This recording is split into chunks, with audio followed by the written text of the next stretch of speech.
മക്കൾസ് ബാബു സാറാണ്. എല്ലാവർക്കും പുതിയൊരു വീഡിയോയിലേക്ക് സ്വാഗതം. മക്കളെ, നമുക്ക് പഠിക്കാനുള്ള +1 രണ്ടാമത്തെ യൂണിറ്റിലെ ഏറ്റവും അവസാനത്തെ പാഠമാണ് ചാന്ദ് ഓർ കവി എന്ന് പറയുന്ന രാംധാരി സിംഹദിനർ എഴുതിയിരിക്കുന്ന കവിതകൾ. ഈ കവിതയിൽ പ്രധാനമായിട്ടും ചന്ദ്രൻ ഭൂമിയിലെ മനുഷ്യനെ നോക്കി അപഹസിക്കുന്നതിനെ കുറിച്ചാണ്.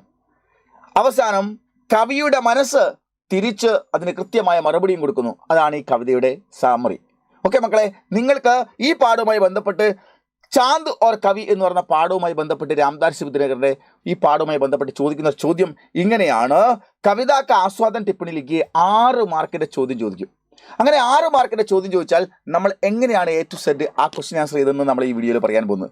നോക്കൂ മക്കളെ, കവിതാക്ക് ആസ്വാദൻ ടിപ്പണി 6 മാർക്കാണ്. ചാന്ദ്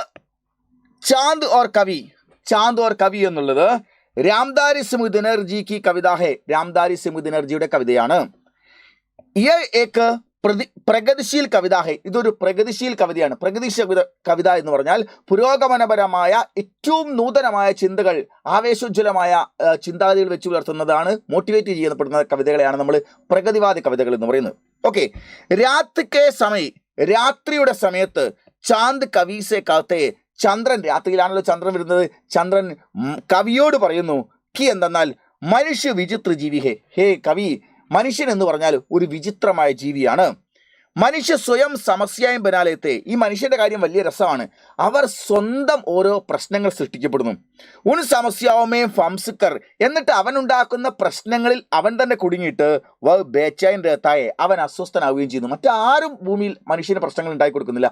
പ്രശ്നങ്ങൾ ഉണ്ടാക്കുന്ന മുഴുവൻ ഈ പ്രകൃതിയിലെ മനുഷ്യൻ മാത്രമാണ്. അവനാണ് ആ പ്രശ്നത്തിൽ കഷ്ടപ്പെടുന്നതും അവൻ അതിനുവേണ്ടി അതിൽ നിന്ന് രക്ഷപ്പെടാൻ അസ്വസ്ഥനാവുകയും ചെയ്യുന്നു. ഇക്കാരണത്താൽ ഉസ്കോ നീന്ത് ബി നഹി ആത്തി, അവൻ ഉറങ്ങാൻ പോലും കഴിയുന്നില്ല. ഭൂമിയിലെ സകല ജീവികളിൽ വെച്ചിട്ട് മനുഷ്യന് പ്രശ്നങ്ങൾ സൃഷ്ടിക്കുന്നത് മനുഷ്യൻ മാത്രമാണ്. അവനൊരു വിചിത്രമായ ജീവിയാണ്. എന്നിട്ട് അവനുണ്ടാക്കുന്ന പ്രശ്നങ്ങൾ അവൻ ബുദ്ധിമുട്ടായി ജീവിക്കുന്നു. അവൻ ഉറങ്ങാൻ പോലും പറ്റാതിരിക്കുകയും ചെയ്യുന്നു. ചാന്ദ് ഗർവ് കാത്തേ, ചന്ദ്രൻ വളരെ അഭിമാനത്തോടുകൂടി പറയുന്നു കി എന്നാൽ വേ ബോത്ത് പുരാന ഹേ. ചന്ദ്രൻ പറയുന്നു, ഞാൻ വളരെ പഴക്കമുള്ളതാണ് മനുഷ്യ. ആദ്യ മനുഷ്യനായ മനു കെ ജന്മ ഓർ, മനുവിന്റെ ജന്മവും അതുപോലെ തന്നെ മരൺ വേ ദേഖ് ചുക്കേ, മരണവും അദ്ദേഹം കണ്ടു കഴിഞ്ഞതാണ്. ഉൻകി രായ്മേ, അദ്ദേഹത്തിന്റെ അഭിപ്രായത്തിൽ, ചന്ദ്രന്റെ അഭിപ്രായത്തിൽ മനുഷ്യ സ്വപ്നജീവി ഹേ, മനുഷ്യൻ ഒരു സ്വപ്നജീവിയാണ്. പാഗൽ കാസ, അവനൊരു ഭ്രാന്തനെ പോലെ ജീവൻ ബിത്താരഹ ഹേ, തന്റെ ജീവിതം കഴിച്ചു കൂട്ടിയാണ് ചെയ്യുന്നത്. എന്നിട്ട് പറയുന്നു ചാന്ദ് കി രായ്മേ, ചാന്ദിന്റെ അഭിപ്രായത്തിൽ, ചന്ദ്രന്റെ അഭിപ്രായത്തിൽ മനുഷ്യക്കാ സ്വപ്ന, മനുഷ്യന്റെ സ്വപ്നം എങ്ങനെയുള്ളതാണ്? പാനി കെ ബുൾബുൾ കെ സമാൻ ഹേ, വെള്ളത്തിലെ കുമിളകൾ പോലെയാണ് അവന്റെ സ്വപ്നങ്ങൾ. അവൻ ആജ് ബൻതാ ഹേ, ആ സ്വപ്നങ്ങൾ ഇന്നുണ്ടാവുന്നു. ഓർ കൽ ഫൂട്ട് ജാത്തേ, നാളെ പൊട്ടിപ്പോകുന്നു. എന്ന് പറഞ്ഞാൽ വെള്ളത്തിലെ കുമിളകൾക്ക് ദീർഘായുസില്ല, അത് പെട്ടെന്ന് ഉണ്ടാവുന്നു, പെട്ടെന്ന് പൊട്ടിപ്പോകുന്നു. അതുപോലെ മനുഷ്യൻ അവന്റെ സ്വപ്നങ്ങൾ മാക്സിമം ഒരു ദിവസം ഇന്ന് ചിന്തിക്കുന്നു, നാളെ സ്വപ്നങ്ങളൊക്കെ തകർന്നു പോവുകയും ചെയ്യുന്നു.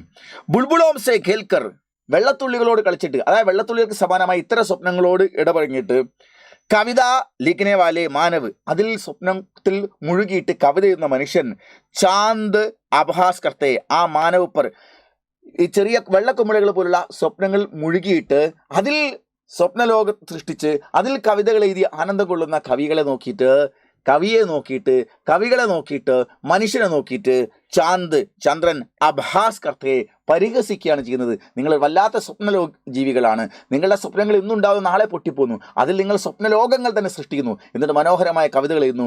നിങ്ങളെ നോക്കി അപഹസിക്കുകയല്ലാതെ എന്ത് ചെയ്യാൻ കഴിയും എനിക്ക് എന്ന് ചന്ദ്രൻ ഭൂമിയിലെ മനുഷ്യരോട് അഥവാ കവിയോട് ചോദിക്കുന്നു.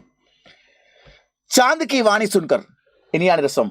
ചന്ദ്രന്റെ ഇത്തരം വാക്കുകൾ കേട്ടിട്ട് കവി ചുപ് രഹ, കവി ഒന്നും പ്രതികരിച്ചില്ല.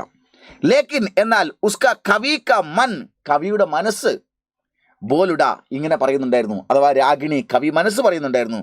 വ കേവൽ സ്വപ്നക്കോ, അവൻ കേവല സ്വപ്നത്തെ സച്ച് മാനേ വാല നഹി, സ്വപ്നത്തെ സത്യമെന്ന് മനസ്സിലാക്കുന്നവൻ മാത്രമല്ല, അവൻ അപ്പനെ സ്വപ്നോക്കോ, അവൻ തൻ്റെ സ്വപ്നത്തെ അതാണ് സത്യമെന്ന് പറഞ്ഞ് മനസ്സിലാക്കി അവിടെ നിൽക്കുന്നവനല്ല. അവൻ എന്ത് ചെയ്യുന്നു? ആ സ്വപ്നങ്ങളെ യാഥാർത്ഥ്യമാക്കുന്നതിന് വേണ്ടി, റിയാലിറ്റിയിലേക്ക് കൊണ്ടുവരുന്നതിന് വേണ്ടിയിട്ട് അപ്പനെ സ്വപ്നോക്കോ, അവൻ തൻ്റെ സ്വപ്നങ്ങളെ ആഗമേ ഗലാക്കർ, അഗ്നിയിൽ ഉരുക്കിയിട്ട് ലോഹാബനാലെ തകെ, അത് കൃത്യമായ ഇരുമ്പാക്കി മാറ്റുന്നു. അവനെ അയിരുകൾ കൊണ്ട് സ്വപ്നം കണ്ട അയിരുകളെ അവൻ എന്ത് ചെയ്യുന്നു? കൃത്യമായി അഗ്നിയിൽ ഉരുക്കി സ്ഫുടം ചെയ്തെടുത്തിട്ട് കൃത്യമായ ലോഹമാക്കിയെടുക്കുന്നു. ഉസ് ലോഹേ പർ നയാ ഗർക്ക നീവ് ബനാലത്തെ, അങ്ങനെ സ്ഫുടം ചെയ്യപ്പെട്ടെടുത്ത ശുദ്ധീകരിക്കപ്പെട്ട ലോഹം കൊണ്ട് ലോഹേ പർ നയേ ഗർക്കി നീവ് ബനാലത്തെ, പുതിയ വീടിന്റെ നീവ് അടിത്തറ അവൻ സൃഷ്ടിക്കുന്നു. ഓർ ഫൈലാദി ദീവാർ ഘടാകർത്തികെ, ഫൈലാദി ഉരുക്കുകൊണ്ടുള്ള ദീവാർ ചുമരുകളും ഘടാകർത്തികെ, അവൻ സ്വപ്നങ്ങൾ കാണുന്നു. അതാണ് സത്യം എന്ന് പറഞ്ഞു നിൽക്കുകയല്ല, സ്വപ്നങ്ങളെ അവൻ ചിന്തിച്ചു കൂട്ടി അഗ്നിയിൽ ഉരുക്കിയെടുത്തിട്ട് പരിശുദ്ധമായ ലോഹമാക്കി മാറ്റുന്നു. ആ ലോഹത്തിൽ വീടിന്റെ തറയും അതുപോലെ തന്നെ അതിന്റെ ചുമരുകളും അവൻ പണിതെടുക്കുന്നു. ആധുനിക മാനവ് അപ്പനേക്കോ മനു, ഇന്നത്തെ മനുഷ്യൻ അപ്പനേക്കോ മനു നഹി, മനുവായിട്ടല്ല, മനുപുത്ര മാൻതേ, മനുവിന്റെ മക്കളായിട്ടാണ് മനസ്സിലാക്കുന്നത്. ഉസ്മേം വിചാരോങ്ക ബാൺഹി നഹി, അവനിൽ ചിന്തകളുടെ അസ്ത്രം മാത്രമല്ല, ഹാത്തോമേ തൽവാർ ബീരത്തെ ഉസ്മേ, അവനിൽ വിചാരോങ്കെ ബാൺഹി നഹി, ഇന്നത്തെ മനുഷ്യനിൽ ചിന്തകളുടെ അസ്ത്രം മാത്രമല്ല, ഹാത്തോമേ കയ്യിൽ തൽവാർ ബീരത്തെ, ആയുധമുണ്ട്, തൽവാർ മീൻസ് വാളുമുണ്ട് എന്ന് കവിയുടെ മനസ്സ് കവിയോട് പറയുന്നു. എന്നിട്ട് എന്താ പറയുന്നത്? കവി ചാന്ദ്കോ ചേതാവനിതത്തെ, കവി ചന്ദ്രനെ വെല്ലുവിളി നടത്തുന്നു. കവിയുടെ ഹൃദയം, കവി മനസ്സ് ചന്ദ്രനെ വെല്ലുവിളിച്ചുകൊണ്ട് പറയുന്നു, കി സ്വപ്നവാലെ മനുഷ്യ, നീ പരിഹസിക്കുന്ന സ്വപ്നം കാണുന്ന മനുഷ്യരുണ്ടല്ലോ, ആകാശ് കി ഓർ ബഡ്തേ ജാ രഹേ, അവൻ ആകാശങ്ങളിലേക്ക് ഉയർന്നു വരാൻ പോവുകയാണ്. ഉസ്മേ സ്വർഗക്കോബി ജീത്ത് ലേനേക്ക് ശക്തി, അവന് സ്വർഗത്തെ കീഴടക്കാൻ പോലുള്ള ശക്തിയുണ്ട്. ഉസേ രോക്കിനേക്ക ക്ഷമത, അവനെ തടയാനുള്ള കപ്പാസിറ്റി കിസിമേ നഹി, ഈ ലോകത്തിൽ ഒരു ശക്തിക്കും തന്നെയില്ല. അതുകൊണ്ട് ഈ ഖബർ, ഈ വിവരം, ഞങ്ങൾ വരുന്നുണ്ട് എന്നുള്ള വിവരം, സ്വർഗക്കെ സാമ്രാട്ട് കൊതേന, സ്വർഗത്തിലെ സ്വർഗാധിപതനെ നീ ഒന്ന് അറിയിക്കുന്നത് നല്ലതാണ്, അവരോട് കരുതിയിരുന്നോളാൻ പറയൂ എന്ന് പറഞ്ഞിട്ട് കവിയുടെ മനസ്സ് ചന്ദ്രനോട് പറയുന്നതായിട്ടാണ്. ഓക്കെ മക്കളെ, ഇതാണ് 6 മാർക്കിനുള്ള ചോദിക്കുന്ന ഏറ്റവും ഇമ്പോർട്ടൻ്റ് ആയ കാര്യങ്ങൾ. കൃത്യമായിട്ടൊന്ന് എഴുതി പഠിക്കുക. പരീക്ഷയ്ക്ക് ഷുവറായിട്ട് ചോദിക്കുന്നതാണ്. 6 മാർക്ക് സ്വന്തമാക്കുക തന്നെ വേണം. ഓക്കെ, അപ്പോൾ ഇതുപോലെ മറ്റൊരു വീഡിയോയിൽ മറ്റൊരു പാഠവുമായിട്ട് വീണ്ടും വരാം. ബൈ.